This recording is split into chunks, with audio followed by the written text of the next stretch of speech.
Hello दोस्तों, स्वागत है आपका मेरे यूट्यूब चैनल परीक्षा प्लान में। तो कैसे हैं आप लोग? आई होप अच्छे होंगे। तो जैसा कि आप लोगों को पता है कि एसएसटी को एनसीईआरटी से मैं पढ़ा रही हूँ। पिछले वीडियो में मैंने आपको 5वां अध्याय पढ़ाया था, साम्राज्यों का उदय, और कई महत्वपूर्ण तथ्य मैंने उसमें आपको बताए थे। मौर्य साम्राज्य के बारे में जाना था, नंद वंश के बारे में जाना था, चाणक्य के बारे में जाना था और अलेक्जेंडर के बारे में जाना था। ये सब कुछ पिछले वीडियो में मैं आपको पढ़ा चुकी हूँ। आज 6वां अध्याय पढ़ेंगे, पुनर्गठन का काल। क्लास 7th की ये नई एनसीईआरटी की बुक है। क्लास 6 में कंप्लीट पढ़ा चुकी हूँ। प्लेलिस्ट मैंने बना दी है, वहां पर आपको सभी वीडियो एक साथ मिल जाएंगी। चलिए आज के वीडियो को शुरू करते हैं। अध्याय 6 है पुनर्गठन का काल। वीडियो देखने के बाद यदि आपको अच्छा लगे, हेल्पफुल लगे, तो वीडियो को लाइक और शेयर कीजिएगा, और यदि आप चैनल पर नए हैं तो चैनल को सब्सक्राइब कर लीजिए। तो चलिए शुरू करते हैं। लिखा है, सतत जीवंत परंपरा और नवजीवन की एक अद्भुत शक्ति के कारण इस भूमि ने असंख्य परिवर्तनों के माध्यम से स्वयं को समायोजित किया है। ये किसने लिखा है? ये लिखा है जगदीश चंद्र बोस ने 1917 में। यहाँ पर आप देखेंगे कुछ चित्र दर्शाए गए हैं पुनर्गठन के काल से कला की एक झलक। ये आप कलाकृतियां देख सकते हैं, पत्थर पर ये नक्काशी की गई है। आगे बढ़ते हैं। मौर्योत्तर काल को कभी कभी पुनर्गठन काल क्यों कहा जाता है? कुछ महत्वपूर्ण प्रश्न हैं। वह कौन से मूल और सिद्धांत थे जिन्होंने इस काल के सम्राटों का मार्गदर्शन किया? और तीसरा है, विदेशी आक्रमणकारियों ने किस प्रकार भारतीय समाज में समाहित होकर सांस्कृतिक संगम में योगदान दिया? तो इन्हीं के बारे में नीचे आपको डिटेल में पढ़ने के लिए मिलेगा। याद कीजिए, पिछला वीडियो भवसा और ध्रुव थे जो मौर्य काल में पहुंचे थे, तो वहीं से शुरुआत है।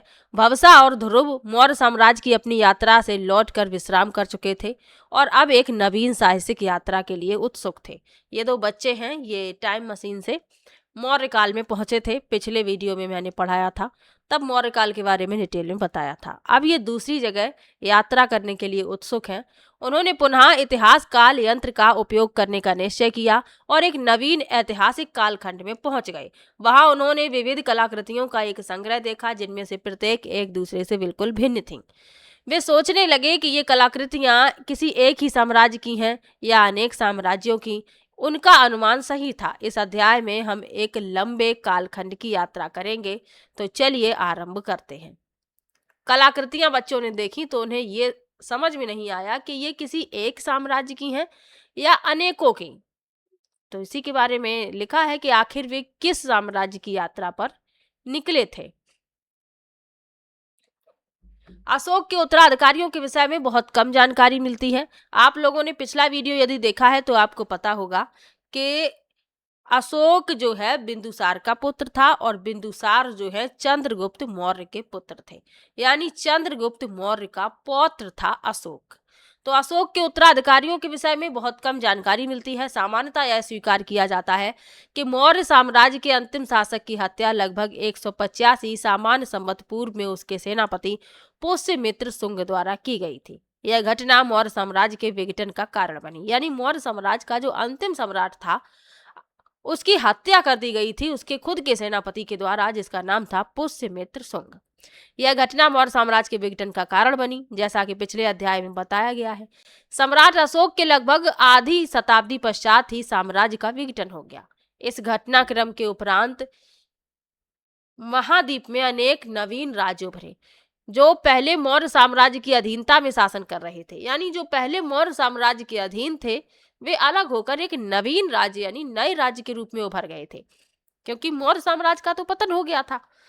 आगे लिखा है, उत्तर पश्चिम का क्षेत्र दुर्बल हो गया, जिससे भारतीय उपमहाद्वीप बाह्य आक्रमणों के लिए सुरक्षित हो गया। कुछ विद्वानों के अनुसार यह काल पुनर्गठन का युग कहलाता है, क्योंकि इस काल में पूर्ववर्ती क्षेत्रों का पुनर्गठन कर नवीन राज्यों का निर्माण हुआ, जो निरंतर सत्ता की आकांक्षा में एक दूसरे से प्रतिस्पर्धा कर रहे थे। इस युग में भारत का मानचित्र विशेष रूप से परिवर्तित हुआ और जन सामान्य का जीवन भी, यानी मानचित्र के साथ साथ जन सामान्य का जीवन भी परिवर्तित हुआ है, क्योंकि जो राज्य इकट्ठे हुआ करते थे वो अब अलग अलग हो गए और नवीन राज्य के रूप में उभरे। वो पहले से ही चाहते थे कि हम एक नवीन राज्य के रूप में उभरे, लेकिन तब ये मौर्य साम्राज्य के अधीन थे, और जब मौर्य साम्राज्य का पतन हुआ तो ये नवीन राज्य के रूप में उभर गए। आगे बढ़ते हैं। अब ये मानचित्र दिया गया है, यहाँ पर आप देखेंगे इंडो ग्रीक, कुषाण, सुंग, सातवाहन, चेद, चेर, पांड्य और चोल और शक, इंडो सिथियन। ये अरब सागर है और ये बंगाल की खाड़ी है। पुनर्गठन काल के दौरान भारत के प्रमुख राजवंश, तो ये राजवंश हुए पुनर्गठन काल के दौरान।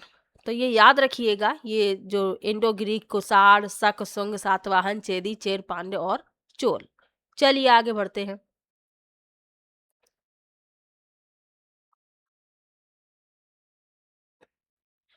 अब नए राज्य क्षेत्रीय नियंत्रण के लिए स्पर्धा कर रहे थे।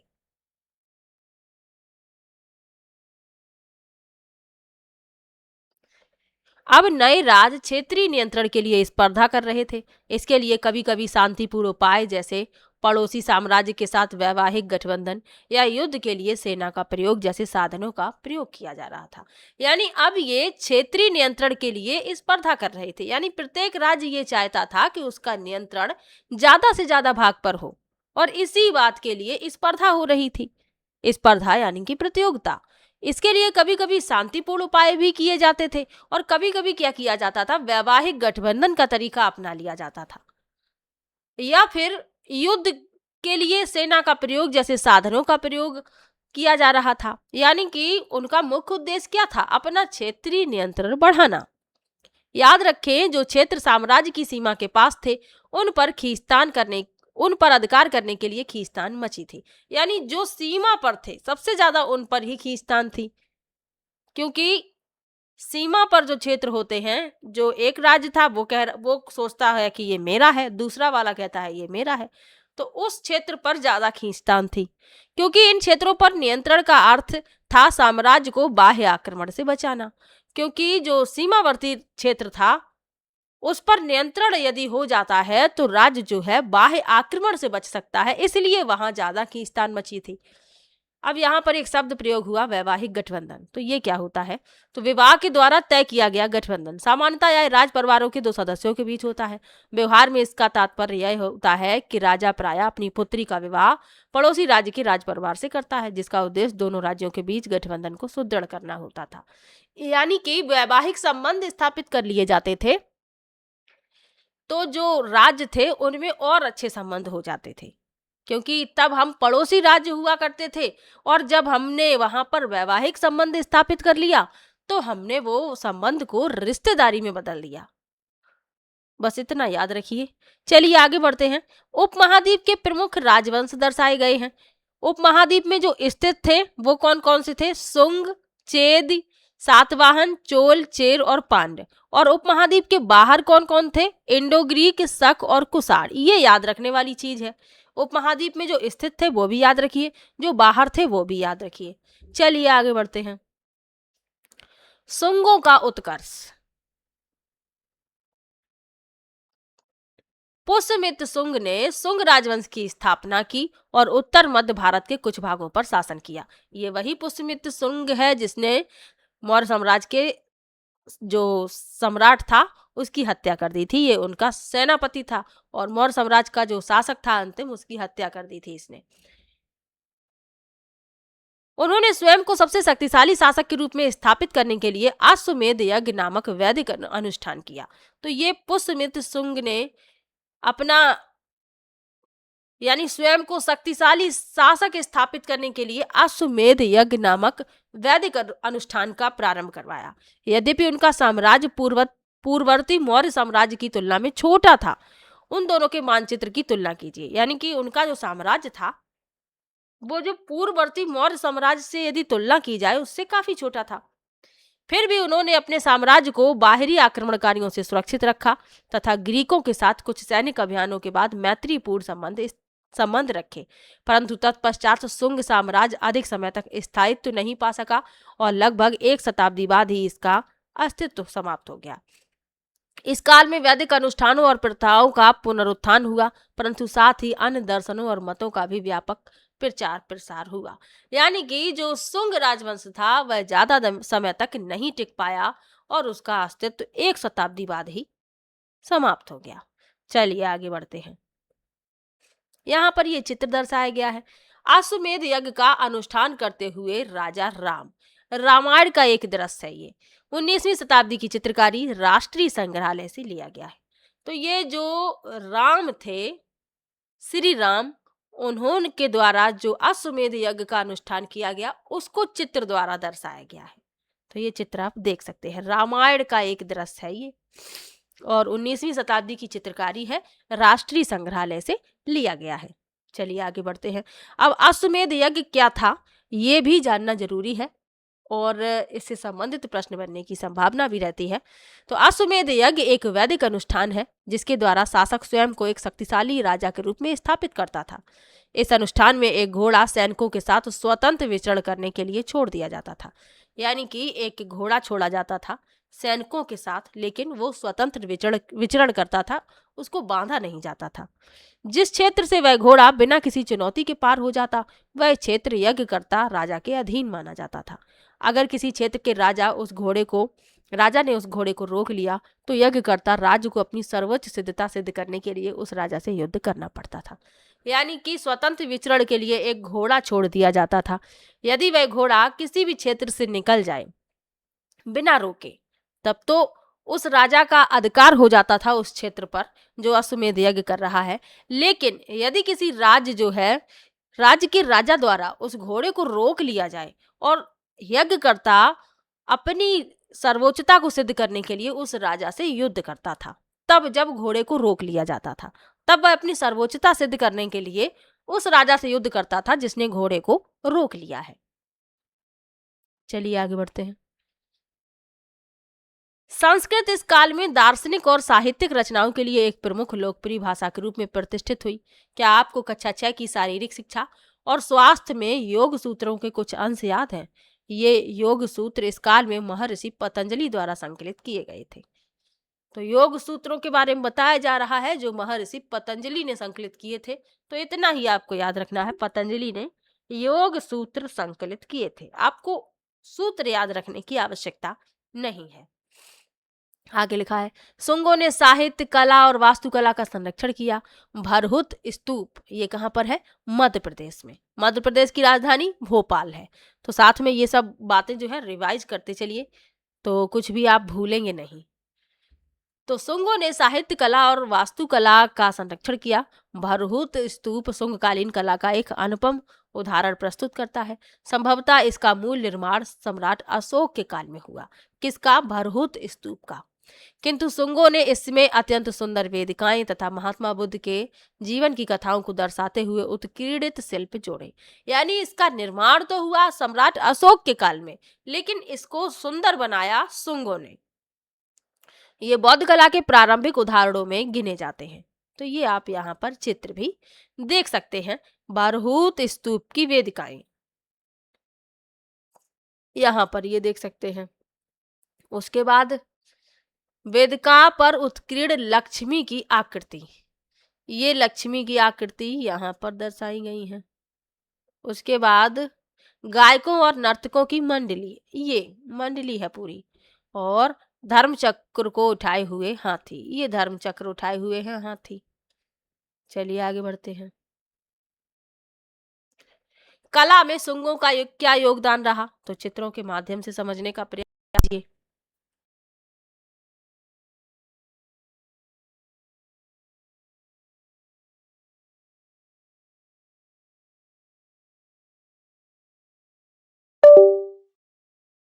इन मूर्तियों को आप देख सकते हैं, 1 2 3 4 5 6 7 ये नंबर डले हुए हैं, फिर नीचे सबके बारे में लिखा हुआ है।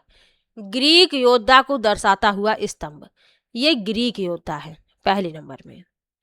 कलर चेंज करते हैं, ग्रीन कलर जो है स्पष्ट नहीं दिखाई दे रहा, ये जो है ये है ग्रीक योद्धा। फिर इसमें एक पुरुष की आकृति दिखाई गई है, इसमें ये महिला जो है बच्चे को लिए हुए है, छोटे बालक को गोद में लिए हुए स्त्री ये। उसके बाद चौथे में आप देखेंगे पंखे के साथ स्त्री, देखिए भाई ये स्त्री पंखा लिए हुए है, वो वाला पंखा हाथ से करने वाला, आप लोगों ने शायद देखा हो। उसके बाद यहाँ नीचे आएंगे, ये आप देख सकते हैं एक फूल रखने वाला फूलदान लग रहा है, गमला है। और ये छठा चित्र जो है, ये बालों के आभूषण के साथ पकी मिट्टी से बनी स्त्री की आकृति। ये बालों में आभूषण लगाए हुए हैं। यहाँ पर आप देखेंगे राज परिवार का चित्र दर्शाया गया है, ये वाला। 8वें में एक कंगन है, कांसे की चूड़ियां हैं जिन पर सोने की पतली परत चढ़ी हुई है। और हाथी दांत से बना कंघा, ये बालों में करने वाला कंघा है जो हाथी दांत से बना हुआ है। और ये हार के मनके हैं, मनके माने मोती, तो इनसे हार बनाया जाता होगा। तो ये चित्र देख लिए हैं आपने। चलिए आगे बढ़ते हैं। ये भरहूत स्तूपका की एक पट्टिका दर्शाई गई है और लिखा है कि जो ये पट्टिका है, दाहिने तरफ दोनों आकृतियों को ध्यान पूर्वक देखिए। ये क्या कर रही हैं? क्या इनके व्यवसाय का अनुमान लगा सकते हैं? ये आकृतियां ये कुछ खुदाई जैसी कर रही हैं। चलिए आगे बढ़ते हैं। अब लिखा है सातवाहन। सुंगों के बारे में बता दिया। अब सातवाहन एक एक वंश के बारे में डिटेल में लिखा हुआ है। लिखा है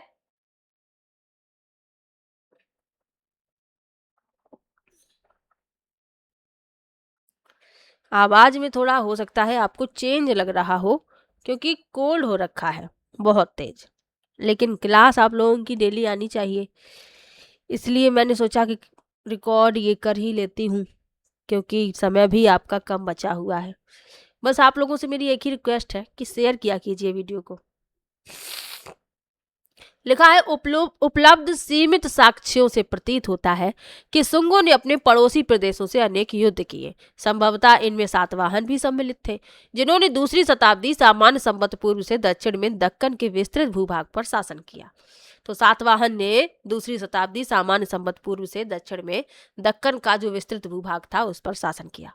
सुंग साम्राज्य के दक्षिण में स्थित इस शक्तिशाली वंश को कभी कभी आंध्र के रूप में भी जाना जाता है। सातवाहन एक शक्तिशाली राजवंश था और इसका साम्राज्य मुख्यतः आंध्र प्रदेश, वर्तमान में जो आंध्र प्रदेश है, तेलंगाना तथा महाराष्ट्र के प्रदेशों में विस्तृत था। अब ये वर्तमान के राज्य हैं, तब ये थोड़ी ना हुआ करते थे। आगे लिखा है भिन्न भिन्न समय पर इनकी राजधानी अनेक स्थानों पर रही, जिसमें अमरावती और प्रतिष्ठान विशेष रूप से प्रसिद्ध थी। प्रतिष्ठान को पैठन भी कहा जाता है, तो कंफ्यूज मत होइएगा। ऐसा प्रतीत होता है कि सातवाहन साम्राज्य में व्यापार और वाणिज्य बहुत फला फूला। तो सातवाहन साम्राज्य में व्यापार भी चरम पर था और वाणिज्य भी। आगे बढ़ते हैं। सातवाहन शासकों द्वारा जारी किए गए सिक्के भारत के विभिन्न क्षेत्रों जैसे गुजरात से लेकर आंध्र प्रदेश तक, अर्थात पश्चिमी एवं पूर्वी समुद्री तटों से प्राप्त हुए हैं। वास्तव में अनेक सिक्कों पर जहाज के चित्र अंकित हैं। तो ये जो सिक्के जारी किए गए सातवाहनों ने जो जारी किए, वो सिक्के गुजरात से लेकर आंध्र प्रदेश तक और पश्चिमी और पूर्वी समुद्र तटों से प्राप्त हुए हैं। और इन सिक्कों में जहाज के चित्र अंकित है। ये जहाज आप देख सकते हैं, देखिए मैंने इसके ऊपर लाइन कर दी है, अब शायद आपको दिख रहे हो। ये इस तरीके से ये जहाज का चित्र बना हुआ है, समुद्री जहाज का, जो यह दर्शाते हैं कि समुद्री व्यापार तत्कालीन आर्थिक जीवन का एक महत्वपूर्ण अंग था। यहाँ दिए गए सिक्के पर दर्शाए गए जहाज की बनावट से पता चलता है कि जहाज निर्माण और नौ परिवहन की तकनीक अत्यधिक उन्नत थी। कृष्णा गोदावरी नदी घाटियों में कृषि फल फूल रही थी, जिसने साम्राज्य को आर्थिक स्थिरता प्रदान की। सातवाहनों के पास सक्रिय व्यापार तंत्र था जो रोमन साम्राज्य तक विस्तृत था। इस व्यापारिक गतिविधि में मसालों, वस्त्रों, चंदन और विलासिता की वस्तुएं जैसे स्वर्णाभूषित मोती, हाथी दांत इत्यादि का व्यापार होता था। तो बताया जा रहा है कि व्यापार जो है पानी वाले जो जहाज थे उनसे किया जाता था और राज्य को आर्थिक स्थिरता प्रदान की इस व्यापार ने। और इनके पास सक्रिय व्यापार तंत्र था जो रोमन साम्राज्य तक फैला था। किसकी बात हो रही है? सातवाहनों की। और व्यापारिक गतिविधि में क्या क्या शामिल था? मसाले, वस्त्र, चंदन और विलासिता की वस्तुएं जैसे स्वर्णाभूषित मोती, हाथी दांत इत्यादि का व्यापार होता था। और कांच और सुगंधित मलहम जैसे उत्पादों का आयात भी किया जाता था। व्यापार पर लगने वाले कर एवं शुल्क राज्य की आय में वृद्धि करते थे। तो व्यापार पर जो कर और शुल्क लगता था उससे राज्य की आय में वृद्धि होती थी। यहाँ पर एक महत्वपूर्ण तथ्य है, सातवाहन सिक्के पर अंकित 2 मस्तूल वाले समुद्री जहाज की छवि। ध्यान दें, जहाजों के मस्तूल किस प्रकार एक दूसरे को काटती हुई रेखाओं को दर्शाई गए हैं। ये वाली रेखा, ये देखिए बीच में काट रहे हैं, जो संभवतः पालों को दर्शाती है। नीचे लहरदार रेखाएं समुद्री जल को दर्शाती हैं। ये रेखाएं जो देख रहे हैं, ये जल को दर्शा रही हैं। आगे बढ़ते हैं। इस प्रकार आर्थिक समृद्धि, अपेक्षाकृत शांतिपूर्ण राजनीतिक स्थिरता ने साहित्य, कला और संस्कृति के विकास को बल प्रदान किया। इसमें सातवाहनों का योगदान विशेष उल्लेखनीय रहा। तो सातवाहनों ने व्यापार बहुत अच्छे से किया है और सभी तरीके की वस्तुओं का व्यापार भी होता था। यहाँ पर आप देखेंगे पुणे के पास नाने घाट गुफाएं।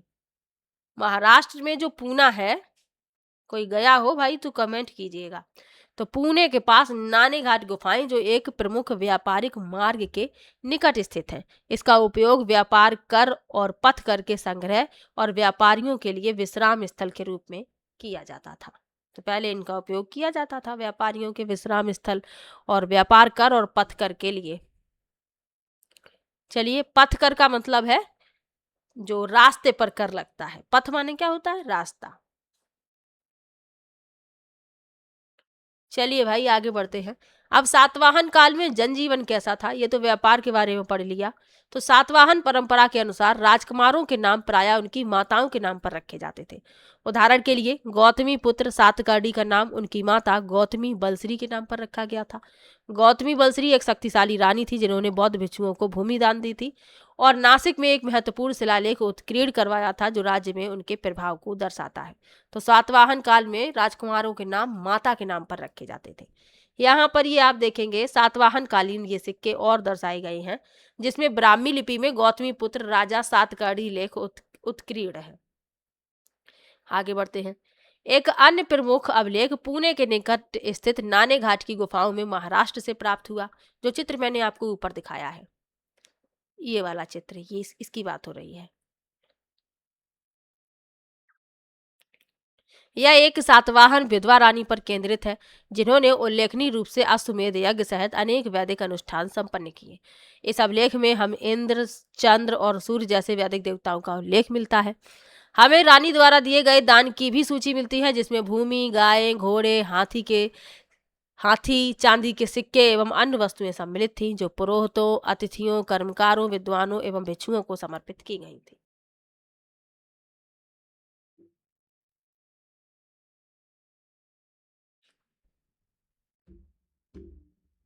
तो पुणे के पास जो नाने घाट की गुफा है, वो महाराष्ट्र से जो प्राप्त हुई है, उसमें सातवाहन विधवा रानी पर ये केंद्रित है। और उसमें तो जो ऊपर मैंने आपको गुफाएं दिखाई थी पुणे में स्थित नाने घाट की गुफाएं, उनमें एक अभिलेख भी मिला हुआ है और ये सातवाहन विधवा रानी पर केंद्रित है, जिसमें उल्लेखनीय रूप से अश्वमेध यज्ञ सहित अनेक वैदिक अनुष्ठान संपन्न किए गए हैं। और जिन देवताओं का उल्लेख मिलता है उनमें इंद्र, चंद्र और सूर्य शामिल हैं और वैदिक देवता भी। और रानी ने जो दान किया है उसकी सूची भी मिलती है। और ये दान किसे किया गया है? पुरोहितों, अतिथियों, कर्मकारों, विद्वानों और भिक्षुओं को। आगे बढ़ते हैं। ये अभिलेख ब्राह्मी लिपि में लिखे गए हैं और इनमें कुछ अंक संख्याओं के प्रतीक भी मिलते हैं जिनका स्वरूप आज के अंकों से मिलता जुलता है, जैसे कि नीचे दर्शाया गया है। यह इस बात का एक साक्ष्य है कि आधुनिक अंकों की उत्पत्ति भारत में ही हुई। अब जो अभिलेख है वो ब्राह्मी लिपि में है, लेकिन कुछ संख्याओं के प्रतीक मिले हैं जैसे, और मिलान किया गया है कि 1 को इस तरीके से दर्शाया गया होगा, 2 को इस तरीके से, 4 को इस तरीके से, 6 को इस तरीके से, 7 तो बिल्कुल सेम ही लग रहा है, 9 इस तरीके से, 10 इस तरीके से। चलिए आगे बढ़ते हैं। आगे लिखा है सातवाहन वासुदेव कृष्ण का ही एक नाम है। तो सातवाहन वासुदेव के उपासक थे, यद्यपि उन्होंने अन्य दर्शन पद्धतियों का भी संरक्षण किया जो उनके शासनकाल में समृद्ध हुई। उदाहरण के लिए सातवाहन नरेशों ने प्रायः वैदिक विद्वानों, जैन मुनियों, बौद्ध भिक्षुओं को कर मुक्त कृषि प्रदान की, जिससे वे अपने अध्ययन और साधना में संलग्न रह सके। तो मुख्य रूप से ये कृष्ण के उपासक थे, लेकिन इन्होंने जो और भी वैदिक विद्वान थे, जैन मुनि थे, बौद्ध भिक्षु थे, इन्हें जो कृषि भूमि प्रदान की, उस पर कर नहीं लगता था, जिससे वे अपने अध्ययन और साधना में संलग्न रह सकें। आगे बढ़ते हैं। यहाँ ये चित्र दिए गए हैं, ये कार्ले गुफाएं हैं। ये महाराष्ट्र के लोनावाला के पास हैं, जिनमें सातवाहनों ने अपने शासनकाल के दौरान योगदान दिया। ये गुफाएं बौद्ध भिक्षुओं के लिए बनाई गई थी। इनमें सुंदर स्तंभ और मध्य में स्थित एक स्तूप की पत्थर की प्रतिकृति पर ध्यान दें। ये वाली, यह संपूर्ण निर्माण चट्टानी पहाड़ी को काट कर बनाया गया। तो जो चट्टानी पहाड़ी थी उसे काट काट कर ये बनाया गया है। यहाँ पर ये मूर्ति आप देखेंगे, ये वाली एक हाथ नहीं है, इसका टूटा हुआ है। तो महाराष्ट्र की पीतल खोरा गुफाओं में एक प्राप्त यक्ष की मूर्ति, जिसे सातवाहन काल में बनाया गया था। अब ये मूर्तियां जो है खंडित हैं। चलिए आगे बढ़ते हैं।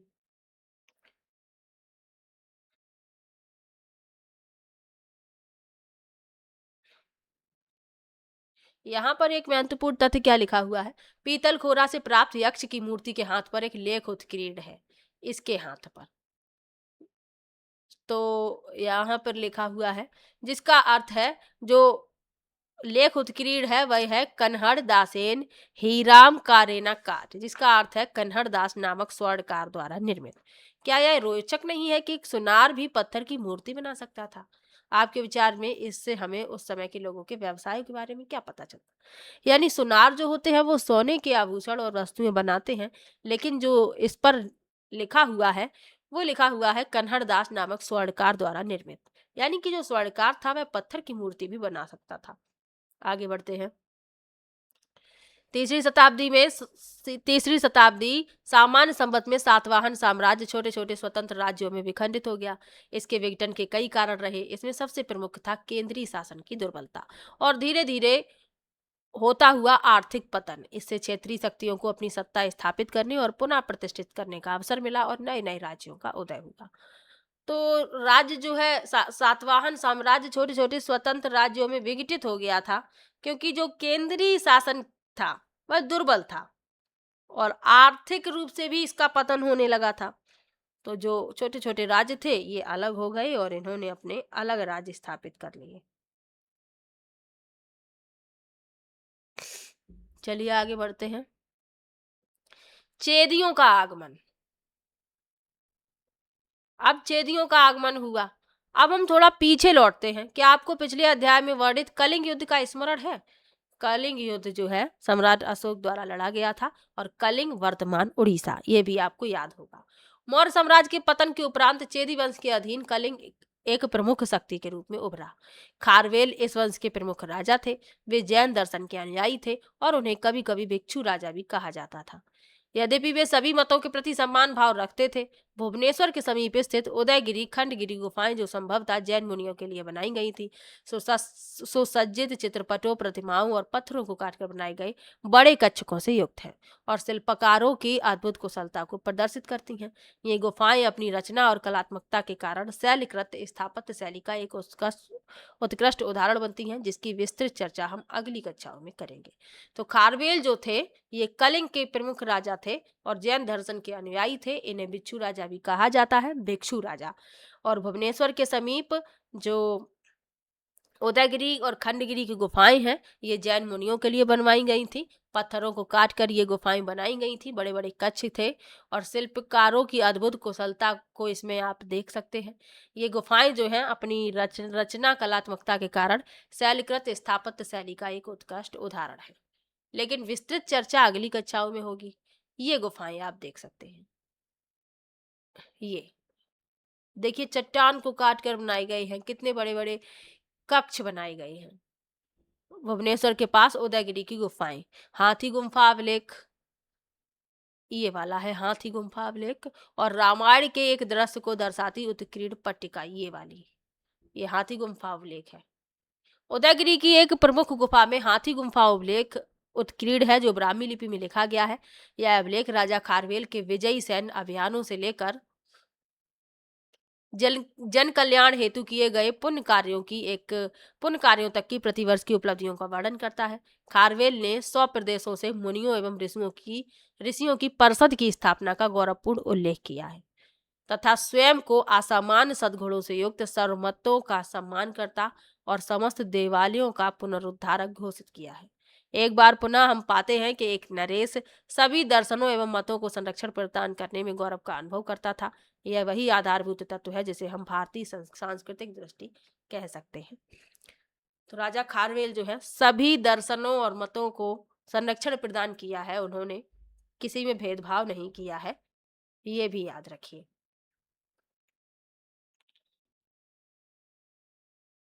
लिखा है दक्षिण में साम्राज्य और जनजीवन। अब दक्षिण में साम्राज्य और जनजीवन कैसा था, इसके बारे में लिखा हुआ है। देखिए क्लास 7th में बड़े बड़े लेसन हैं और आप लोग वीडियो पूरा देखा कीजिए।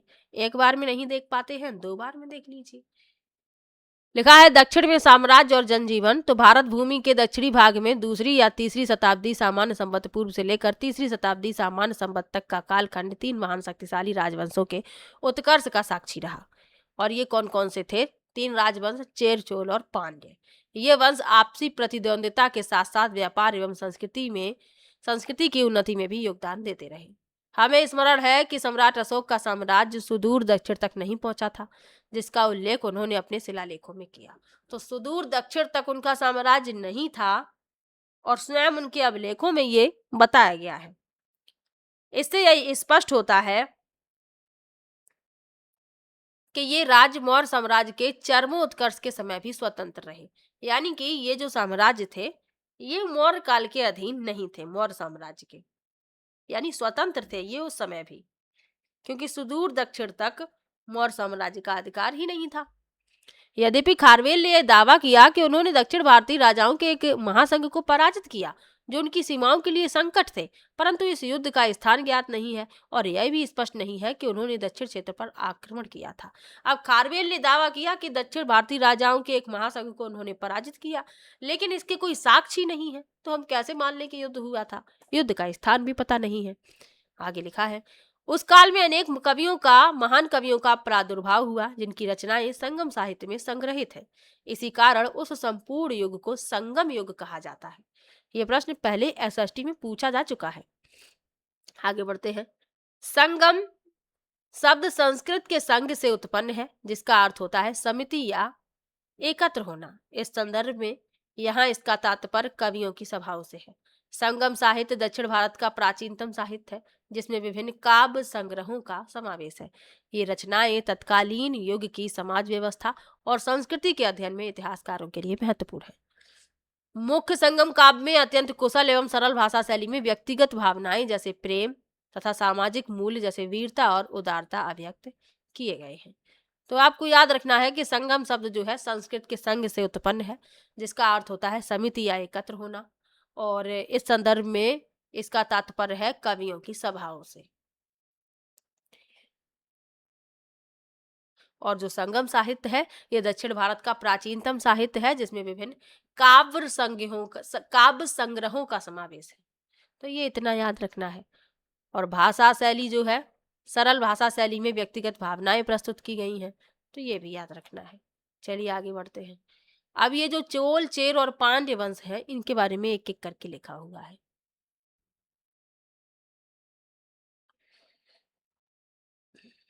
लिखा है चोल वंश। तो संगम साहित्य में 3 राजाओं का उल्लेख मिलता है, चोल, चेर और पांड्य। इनमें चोल एक शक्तिशाली सा राजवंश था, जिसने 3री शताब्दी सामान्य संवत पूर्व से 13वीं शताब्दी सामान्य संवत तक दक्षिण भारत के विविध भागों पर शासन किया। तो चोल था एक शक्तिशाली राजवंश, इसने 3री शताब्दी सामान्य संवत पूर्व से 13वीं शताब्दी तक दक्षिण भारत के विविध भागों पर शासन किया। चोल नरेश करिकाल के विषय में कहा जाता है कि उन्होंने चेर और पांड्य की संयुक्त सेना को पराजित कर अपनी सर्वोच्चता स्थापित की थी। नीचे आप देखेंगे सिल्लपदिकारम पायल की कथा दी गई है, पढ़ लीजिए, अच्छा है, महत्वपूर्ण है। सिल्लपदिकारम से पहले भी प्रश्न बने थे। तो इस प्रसिद्ध महाकाव्य की रचना संगम संग्रह के तुरंत बाद की गई। इसमें कन्नगी की कथा वर्णित है। वह अपने पति कोवलन के साथ समृद्ध चोल राजधानी पोहार, जिसे आज के कावेरी पट्टनम के नाम से जोड़ा जाता है, में सुख पूर्वक रहती थी, परंतु कोवलन एक नर्तकी पर आसक्त हो गया। यानी कन्नगी की कथा है कि वह अपने पति के साथ रहती थी, लेकिन पति जो है एक नर्तकी पर आसक्त हो गया और उसके पीछे अपनी संपूर्ण संपत्ति नष्ट कर बैठा। कालांतर में जब उसे अपनी भूल का भान हुआ तो वह कन्नगी के पास लौटा। कन्नगी ने उसे क्षमा कर दिया। नए सिरे से जीवन प्रारंभ करने हेतु दोनों पांड्य की राजधानी मदुरै पहुंचे। वहां कन्नगी ने कोवलन को अपनी एक पायल दी ताकि वह उसे बेचकर कुछ धन अर्जित कर सके, परंतु दुर्भाग्यवश कोवलन पर चोरी का झूठा आरोप लगा। पांड्य नरेश ने उसे मृत्यु दंड दे दिया। अत्यधिक व्यथित होकर कन्नगी ने अपनी दूसरी पायल दिखाकर कोवलन को निर्दोष सिद्ध किया। नरेश को अपनी भूल का एहसास हुआ, वह शोकवश मृत्यु को प्राप्त हुआ। कन्नगी ने तत्पश्चात मदुरै नगर को श्राप दिया और अग्नि देवता का आवाहन किया, जिन्होंने संपूर्ण नगर को जलाकर राख कर दिया। उसके पश्चात वह पश्चिम में चेर राज्य की ओर बढ़ी, जहां उन्हें देवी के रूप में सम्मान प्राप्त हुआ। आज भी कन्नगी की तमिलनाडु और केरल में पूजा की जाती है। तो इनके पति पर जब आरोप लग गया चोरी का, तो इन्होंने अपनी दूसरी पायल दी, लेकिन इन्होंने इसके साथ ही मदुरै को श्राप दे दिया। तो पूरे राज्य में आग लग गई और पूरा जो नगर था वह राख हो गया। फिर ये पश्चिम में चेर राज्य की ओर बढ़ी, वहां इन्हें देवी के रूप में सम्मान प्राप्त हुआ और आज भी कन्नगी की तमिलनाडु और केरल में पूजा की जाती है। सिल्लप्पदिकारम की सरस एवं मार्मिक कविता न्याय के सिद्धांत तथा राजधर्म की महत्ता को उद्घाटित करती है। यह महाकाव्य हमें उन समृद्ध व्यापारिक नगरों के माध्यम से 3 राजवंशों की यात्रा कराता है, साथ ही विविध दर्शनों की झलक भी प्रस्तुत करता है। तो ये कन्नगी की कहानी थी, कन्नगी और कोवलन की। आगे बढ़ते हैं। ये आप प्रतिमा देख रहे हैं, तमिलनाडु में ग्रैंड एनीकट स्थित उद्यान में राजा करिकाल की प्रतिमा। ये राजा करिकाल हैं, हाथी पर बैठे हुए हैं। लिखा है, राजा करिकाल ने जनहित के लिए अनेक योजनाएं प्रारंभ की। उन परियोजनाओं में सबसे प्रसिद्ध है कल्लनैया ग्रैंड एनीकट। यह एक संश्लिष्ट जल वितरण प्रणाली है। यह कावेरी नदी के श्री रंगम द्वीप से नीचे की ओर भौगोलिक दृष्टि से अत्यंत महत्वपूर्ण स्थान पर है। इसके द्वारा कावेरी नदी के जल को केंद्रीय एवं दक्षिण कावेरी डेल्टा क्षेत्रों की ओर मोड़ा गया, जिससे अधिकाधिक भूमि कृषि योग्य बन सकी। इस कारण यह क्षेत्र दक्षिण का अन्न भंडार कहलाया। समय के साथ कई बार इसका जीर्णोद्धार होता रहा और यह आज भी प्रयोग में है। यह प्रणाली तमिलनाडु के लाखों लोगों को सिंचाई के लिए जल उपलब्ध कराकर कृषि को सुदृढ़ करती है। तो ये राजा प्रसिद्ध है इस प्रणाली के लिए, जिसे ग्रैंड एनीकट कहा जाता है। याद रखिएगा। चलिए आगे बढ़ते हैं। ये आप चित्र भी देख सकते हैं, कल्लनैया ग्रैंड एनीकट। चलिए आगे बढ़ते हैं। अब लिखा है चेर राजवंश के बारे में। चेरों को केरल पुत्र भी कहा जाता है। उन्होंने तमिलनाडु और केरल के पश्चिमी भागों पर शासन किया। उनकी राजधानी वंजी थी, जो वर्तमान तमिलनाडु का करूर नगर है। उन्होंने इस क्षेत्र की सांस्कृतिक और आर्थिक उन्नति में महत्वपूर्ण भूमिका निभाई, तमिल साहित्य के विकास को प्रोत्साहन दिया तथा संगम कवियों को आश्रय प्रदान किया। चेर शासक रोमन साम्राज्य और पश्चिम एशिया के साथ अपने विस्तृत व्यापारिक संबंधों के लिए प्रसिद्ध थे। वे भारत से मसाले, लकड़ी, हाथी दांत और मोती जैसी वस्तुओं का निर्यात करते थे, जिससे यह क्षेत्र वैश्विक व्यापार का केंद्र बन गया। तो चेरों को केरल पुत्र कहा जाता है, ये आपको याद रखना है। उन्होंने तमिलनाडु और केरल के पश्चिमी भागों पर शासन किया। उनकी राजधानी वंजी थी, ये आप याद रखिए, जो वर्तमान में तमिलनाडु का करूर नगर है। इन्होंने तमिल साहित्य के विकास को भी प्रोत्साहन दिया है और संगम कवियों को आश्रय दिया है। तो ये महत्वपूर्ण तथ्य आपको इतने याद रखने हैं। आगे बढ़ते हैं। चेर राजाओं ने अपने शासनकाल में अनेक सिक्के निर्गत किए। क्या आप यहाँ दिए गए किसी एक सिक्के पर चेर राजवंश का चित्र देख पा रहे हैं? तो ये चित्र आपको दिख रहा होगा, इसमें हाथी जैसा दिख रहा है ये, और इसमें भी कुछ चित्र जो है दिख रहे हैं, हाथी इसमें भी दिख रहे हैं, ये 2 लाइनें दिख रही हैं। तो ये चेर राज्यों के सिक्के हैं।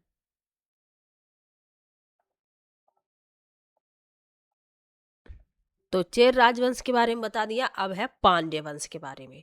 चलिए पढ़ लेते हैं। तमिलनाडु तथा उसके आसपास के क्षेत्रों पर पांड्य नरेशों का शासन कई शताब्दियों सामान्य संवत पूर्व से चला आ रहा था। इनकी राजधानी वर्तमान मदुरै थी। तो ये याद रखिए, सबकी राजधानी आपको याद रखनी है। पांड्य की राजधानी क्या थी? पांड्य नरेशों की राजधानी, इनकी राजधानी थी वर्तमान मदुरै। विभिन्न पांड्य नरेशों ने राज्य का विस्तार किया। ग्रीक लेखक मेगास्थनीज ने अपनी रचना इंडिका में इस राज्य का उल्लेख एक समृद्ध एवं सुसज्जित राज्य के रूप में किया, जो आंतरिक व्यापार के साथ साथ ग्रीस एवं रोम जैसी दूरस्थ शक्तियों से व्यापार में संलग्न था। तो जो ग्रीक लेखक थे, पिछले वीडियो में मैंने आपको बताया था कि मेगास्थनीज ने इंडिका नामक पुस्तक लिखी है, जो मौर्य साम्राज्य में आए थे, मौर्य साम्राज्य के दरबार में। तो इनकी जो पुस्तक है इंडिका, इसमें इस राज्य का उल्लेख मिला है, और एक समृद्ध और सुशासित राज्य के रूप में, और आंतरिक व्यापार के साथ साथ ग्रीस और रोम जैसी जो दूरस्थ शक्तियां थीं, उनके साथ भी इस राज्य का व्यापार होता था। उदाहरण के लिए खारवेल ने उल्लेख किया कि उन्हें पांड्य राज्य से सैकड़ों मोती प्राप्त हुए। ये उल्लेख किया खारवेल ने। पांड्य वंश भारतीय उपमहाद्वीप की एक महत्वपूर्ण नौसैनिक शक्ति भी थी। वंश भारतीय उपमहाद्वीप की एक महत्वपूर्ण नौसैनिक शक्ति भी थी। उत्तरवर्ती पांड्य नरेशों ने कला, वास्तुकला, समग्र क्षेत्र की समृद्धि में विशेष योगदान दिया है। तो जो पांड्य नरेश थे, इन्होंने कला, वास्तुकला, इन सब में विशेष योगदान इनका रहा है। तो ये आप याद रखिएगा। चलिए आगे बढ़ते हैं। आगे लिखा है, पांड्य नरेशों ने अनेक अभिलेखों में यह उल्लेख किया कि वे प्रजा के कल्याण के लिए अत्यंत सजग थे, तथा उन्होंने समस्त दर्शन परंपराओं और आस्थाओं को संरक्षण एवं प्रोत्साहन दिया। यानी कि जो पांड्य नरेश थे, तो उनके जो कई अभिलेख हैं, उनमें उन्होंने उल्लेख किया है कि वे प्रजा के कल्याण के लिए अत्यंत सजग थे। उन्होंने समस्त दर्शन परंपराओं और आस्थाओं को संरक्षण भी दिया और प्रोत्साहन भी प्रदान किया। तो पांड्य के बारे में इतना याद रखिए।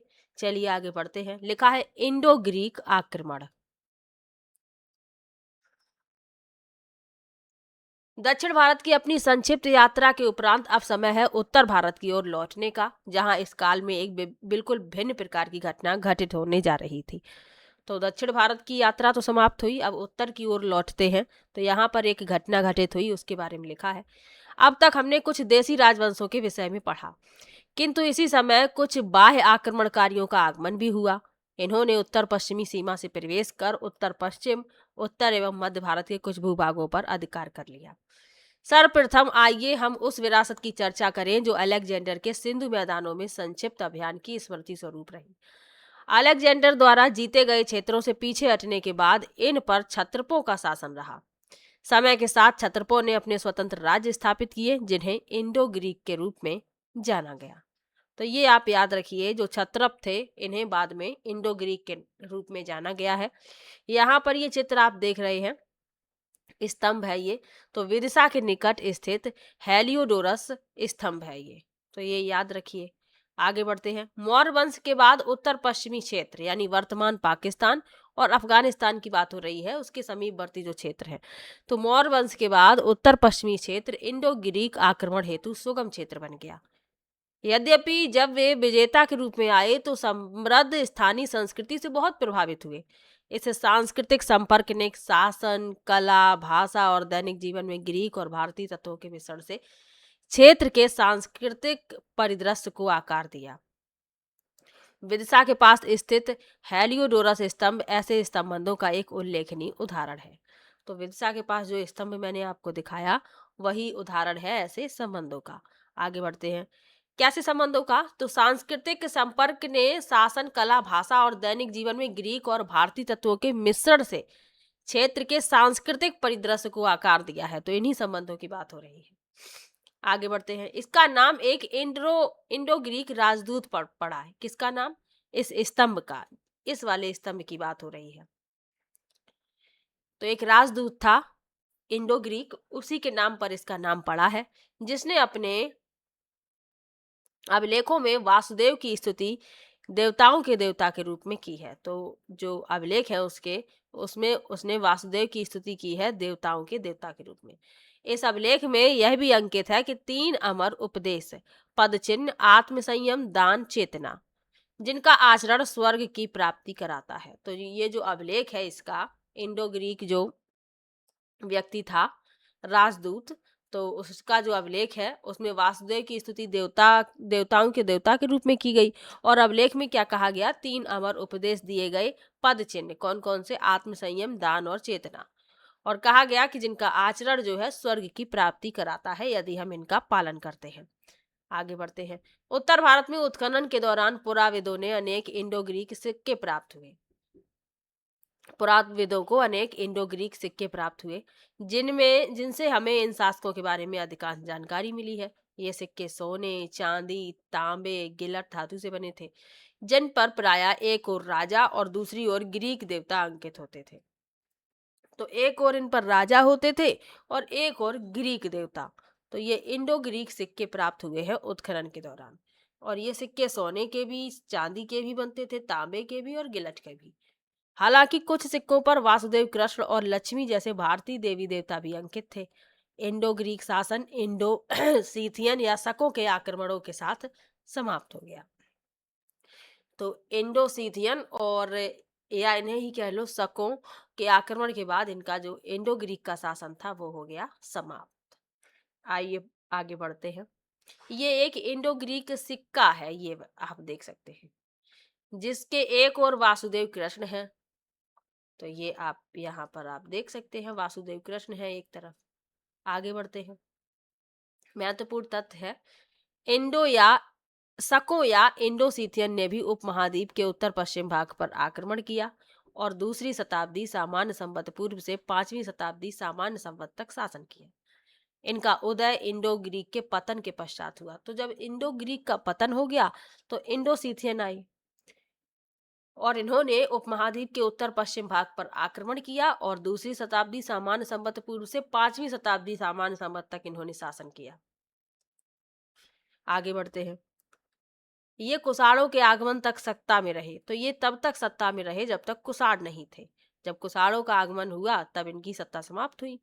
आगे लिखा है, इस अवधि के दौरान शक संवत पंचांग विकसित किया गया। यह एक ग्रेगोरियन कैलेंडर से 78 साल पीछे है। जनवरी से मार्च को छोड़कर यह 79 साल पीछे है। इसे 1957 में भारतीय राष्ट्रीय पंजाब पंचांग के रूप में स्वीकार किया गया। तो इसे 1957 में अपनाया गया है, किसे, जो भारतीय राष्ट्रीय पंचांग है। और ये ग्रेगोरियन कैलेंडर से 78 साल पीछे है। अब ग्रेगोरियन कैलेंडर कौन सा है, जो हम और आप यूज करते हैं, जिसमें जनवरी, फरवरी, मार्च, अप्रैल ये सब महीने हैं, ये ग्रेगोरियन कैलेंडर है। और जो भारतीय राष्ट्रीय पंचांग है ये अलग है। यहाँ पर आप देखेंगे, ध्यान दें, भारत सरकार के राजकीय प्रकाशन में तिथियों को ग्रेगोरियन कैलेंडर तथा शक संवत के अनुसार दर्शाया गया है। तो ये सरकार भारत सरकार के राजकीय प्रशासन में जो तिथियां हैं और जो तिथियां दर्शाई गई हैं वो ग्रेगोरियन कैलेंडर के अनुसार है और शक संवत के अनुसार। चलिए आगे बढ़ते हैं। अब हुआ कुषाणों का उदय।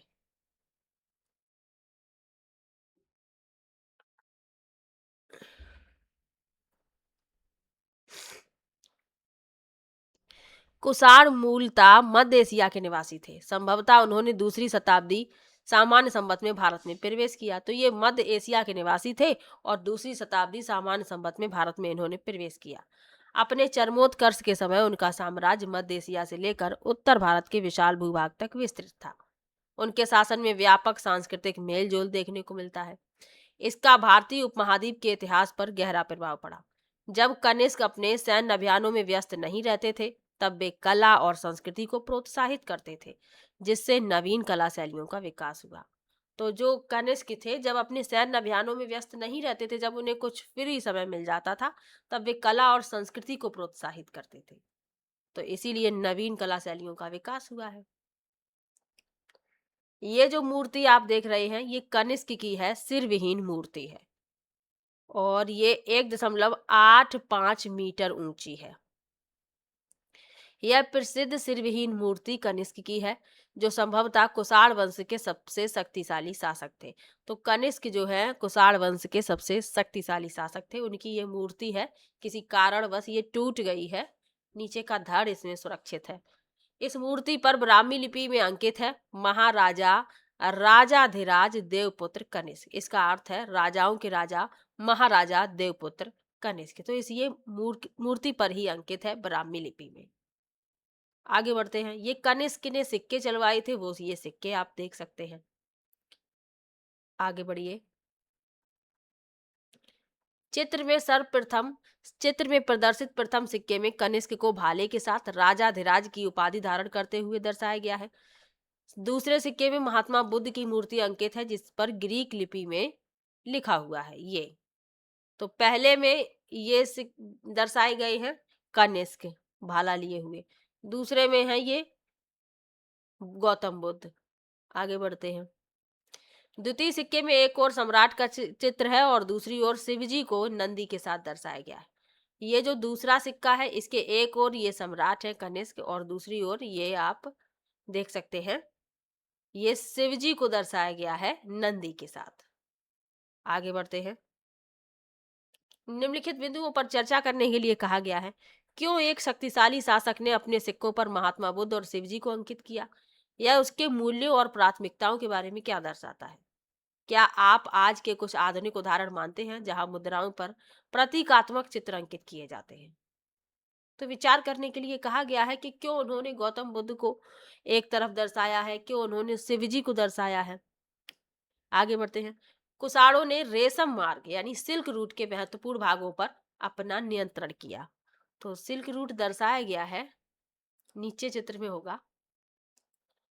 इस कारण उनके शासनकाल में व्यापार में वृद्धि हुई, जिसने भारत को एशिया के अन्य भागों और पश्चिमी देशों से जोड़ दिया। इंडो ग्रीक शासकों के द्वारा स्थापित परंपरा को जारी रखते हुए गांधार और मथुरा कला शैली द्वारा दर्शाई गई कुषाण कला और वास्तुकला भारतीय और ग्रीक शैलियों के सम्मिश्रण के साथ प्रसिद्ध हुई। तो इंडो ग्रीक जो शासन थे उनके द्वारा जो स्थापित परंपरा थी वह जारी रही और गांधार और मथुरा कला शैली द्वारा दर्शाई गई कुषाण कला और वास्तुकला भारतीय और ग्रीक शैलियों के मिश्रण के साथ प्रसिद्ध हुई है। तो ये भी याद रखिए। मूर्तियों में विविध देवताओं का चित्रण मिलता है, जो मूर्तियां हैं उनमें विविध देवताओं का चित्रण मिलता है और जो विभिन्न विचारधाराओं के शांतिपूर्ण सह अस्तित्व को दर्शाता है। इस युग में सूर्य जैसे देवताओं के चित्रण का उदय हुआ, जो मनुष्यों के समान दिखते थे। इससे धार्मिक कला के विकास में वृद्धि हुई। तो सूर्य देवता के बारे में इसमें बताया गया है, चित्रण का उदय हुआ है और मनुष्यों के समान उन्हें दिखाया गया है। आगे लिखा है, जिसने उपमहाद्वीप में बाद की मंदिर वास्तुकला के लिए आधार तैयार किया। तो धार्मिक कला के विकास में भी वृद्धि हुई, जिसने उपमहाद्वीप में बाद की जो मंदिर वास्तुकला है उसके लिए ये आधार बनी। आगे बढ़ते हैं। गांधार कला शैली मुख्यतः पंजाब के पश्चिमी भागों में विकसित हुई। इसमें ग्रीक, रोमन एवं भारतीय तत्वों का समायोजन दिखाई देता है। इन शिल्पों को प्रायः स्लेटी काले शिष्ट पत्थर पर अत्यंत सूक्ष्म विवरणों के साथ तराशा गया है। तो यहाँ पर गांधार कला शैली की बात हो रही है। ये पंजाब के पश्चिमी भागों में विकसित हुई थी, जो वर्तमान पंजाब है। इसमें ग्रीक, रोमन और भारतीय तत्वों का समायोजन है और इन शिल्पों को स्लेटी काले शिष्ट पत्थर पर अत्यंत सूक्ष्म विवरण के साथ दर्शाया गया है। विशेष रूप से बुद्ध प्रतिमाओं में इस शैली का अद्भुत सौंदर्य देखा जा सकता है, जिसमें उनका शरीर और उड़ते हुए वस्त्र वास्तविक प्रतीत होते हैं। तो जो प्रतिमाएं हैं उनमें आप देख सकते हैं कि जो गौतम बुद्ध की प्रतिमा है उसमें उनका शरीर और वस्त्र जो है उड़ते हुए, जैसे हवा में वस्त्र उड़ते हैं, ऐसे दर्शाए गए हैं। पत्थर की प्रतिमा है। यहाँ पर आप देखेंगे ये एक प्रतिमा दर्शाई गई है। गांधार शैली में निर्मित एक बोधिसत्व यानी भावी बुद्ध का सिरोभाग ही है सिर्फ। इसमें भारतीय और ग्रीक विशेषताओं के समन्वय पर ध्यान दीजिए। तो भारतीय और ग्रीक का मिश्रण है ये। चलिए आगे बढ़ते हैं।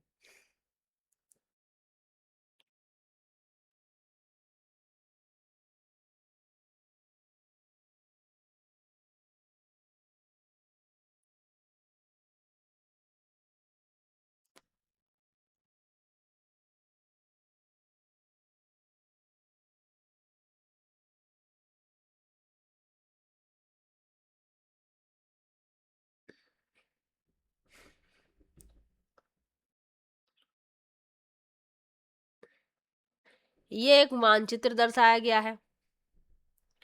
प्राचीन विश्व के कुछ व्यापारिक मार्ग हरे रंग से चिन्हित रेशम मार्ग को दर्शाता है। जो हरा रंग आप देख रहे हैं, ये हरा रंग जो है रेशम मार्ग को दर्शा रहा है। नीचे क्या लिखा है? जो चीन को भूमध्य सागरीय क्षेत्र से जोड़ता है और मध्य एशिया और फारस से होकर गुजरता है। तो चीन को भूमध्य सागरीय क्षेत्र से जोड़ता हुआ मध्य एशिया और फारस से गुजरता है।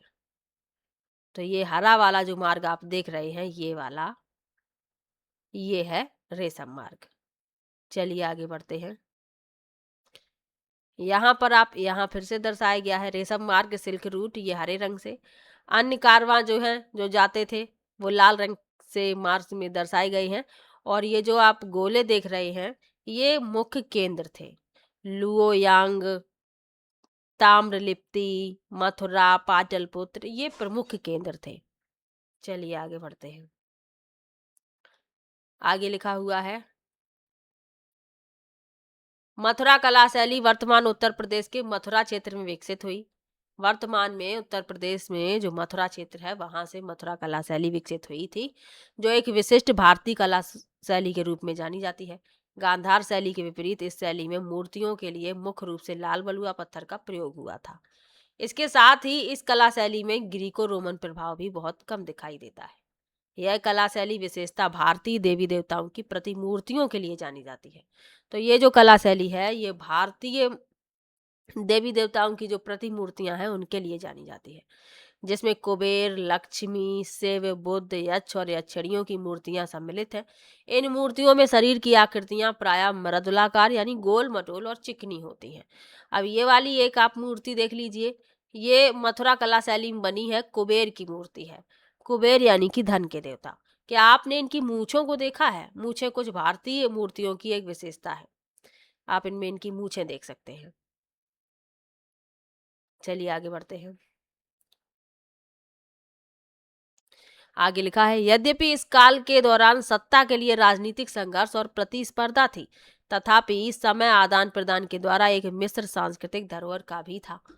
यह विशेष रूप से कला और वास्तुशिल्प में दृष्टिगोचर होता है, जहां शैलियों ने एक दूसरे को प्रभावित किया, परंतु उनमें भारतीय विषय विशेषता हिंदू और बौद्ध परंपराएं प्रमुख बनी रही।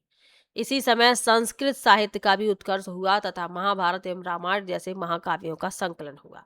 तो इसी समय संस्कृत साहित्य का भी उत्कर्ष हुआ है, जिसमें महाभारत और रामायण जैसे महाकाव्यों का संकलन है। संदर्भ हेतु कक्षा 6 की पाठ्य पुस्तक एकता में विविधता अध्याय देखें।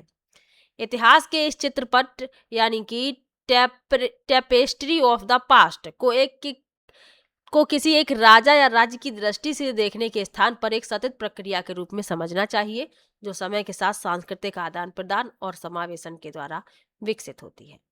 समावेशन यानी कि एसिमिलेशन।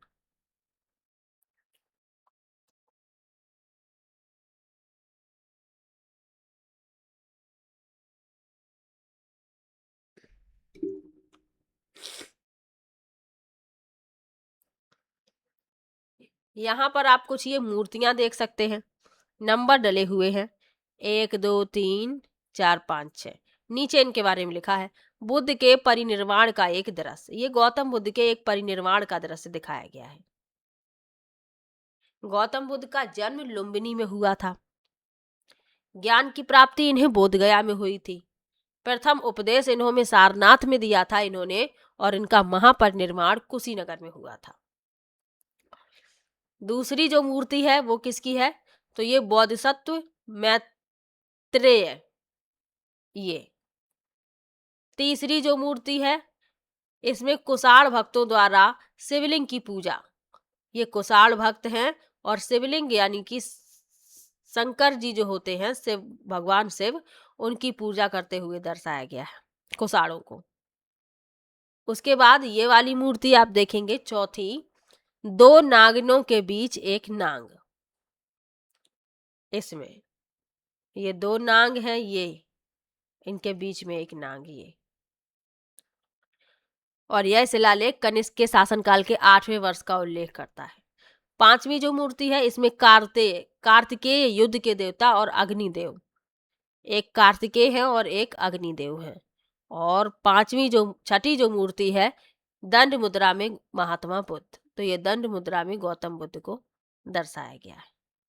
चलिए आगे बढ़ते हैं। यहाँ पर समय रेखा दर्शाई गई है।